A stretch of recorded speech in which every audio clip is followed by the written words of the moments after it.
भूतिया हवेली का रहस्य। गांव के बाहर एक सुनसान इलाका था, जहां एक पुरानी हवेली खड़ी थी। चारों ओर घना जंगल, सूखे पेड़ और जंगली झाड़ियां थीं। इस हवेली का नाम था रायगढ़ हवेली। वर्षों से यह हवेली वीरान पड़ी थी और गांव वालों का मानना था कि यहां आत्माएं भटकती हैं। कोई भी इस हवेली के पास जाने की हिम्मत नहीं करता था, खासकर रात के समय। गांव में एक युवक रहता था, करण। वह पढ़ा लिखा और तर्कशील था। उसे इन बातों पर विश्वास नहीं था। उसका मानना था कि डर केवल मन का वहम होता है। एक दिन गांव के बुजुर्गों से हवेली की कहानियां सुनते सुनते कर्ण ने ठान लिया कि वह इस रहस्य का पर्दाफाश करेगा। हवेली का इतिहास करीब 100 साल पहले रायगढ़ हवेली में राजा वीरेंद्र सिंह अपनी पत्नी रानी मृणालिनी और बेटी कविता के साथ रहते थे। राजा बहुत ही क्रूर और लालची था। उसने अपनी संपत्ति बढ़ाने के लिए कई जमींदारों से दुश्मनी मोल ली थी। कहते हैं कि एक रात राजा के दुश्मनों ने हवेली पर हमला किया। आगजनी और कत्लेआम में रानी और उनकी बेटी की मौत हो गई। राजा वीरेंद्र सिंह भी गायब हो गया। तब से लोगों का मानना है कि रानी मृणालिनी की आत्मा हवेली में भटक रही है। करण की योजना। करण ने अपने दोस्तों रवि और सोमेश के साथ हवेली में जाने की योजना बनाई। उन्होंने सोचा कि वे कैमरा और टॉर्च लेकर सबूत इकट्ठा करेंगे। गांव वालों ने उन्हें बहुत समझाया, लेकिन करण की जिद के आगे किसी की एक न चली। रात के ठीक 12 बजे तीनों दोस्त हवेली की ओर निकल पड़े।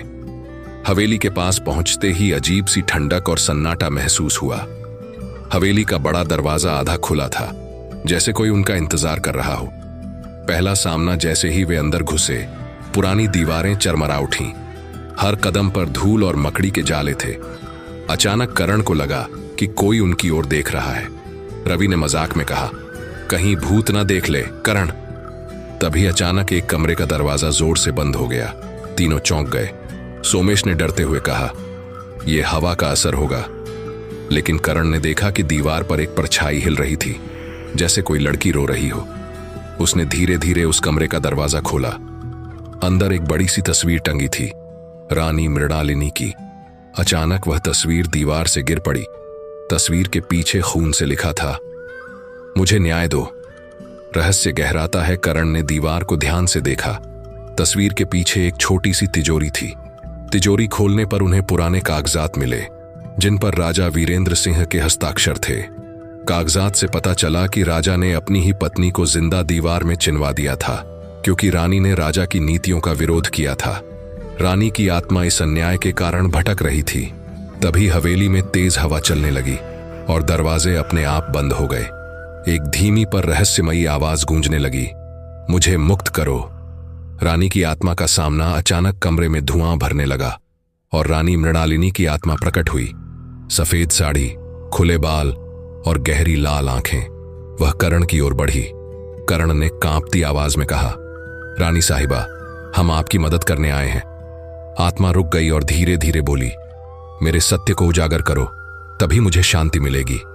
करण ने तय किया कि वह गांव वालों को इस अन्याय के बारे में बताएगा। सच उजागर होता है। अगले दिन करण ने गांव में सबको इकट्ठा किया और हवेली में मिले कागजात सबको दिखाए। सब हैरान रह गए। बुजुर्गों ने भी माना कि उन्होंने राजा वीरेंद्र सिंह की क्रूरता की कहानियां सुनी थीं, पर कोई पक्की जानकारी नहीं थी। करण ने गांव के मंदिर में विशेष पूजा करवाई और रानी मृणालिनी की आत्मा के मोक्ष के लिए प्रार्थना की। धीरे धीरे हवेली का माहौल बदलने लगा। अब वहां सन्नाटा नहीं था। हवेली में पक्षियों की चहचहाहट सुनाई देने लगी। नया अध्याय। कुछ महीनों बाद हवेली की मरम्मत करवाई गई। अब वह एक पुस्तकालय में बदल दी गई, जहां गांव के बच्चे पढ़ने आते थे। करण की बहादुरी और सच्चाई की खोज ने रानी मृणालिनी की आत्मा को शांति दी। गांव वाले अब हवेली को डर की जगह सम्मान की नजर से देखने लगे। करण को सभी ने एक नायक माना, लेकिन करण जानता था कि हर डर के पीछे एक सच्चाई छिपी होती है, जिसे समझना जरूरी है। सीख कहानी हमें सिखाती है कि डर केवल वहम हो सकता है, लेकिन उसके पीछे छिपे सच को जानना जरूरी है। कभी कभी आत्माएं भी न्याय की तलाश में भटकती हैं और हमें उनके दर्द को समझ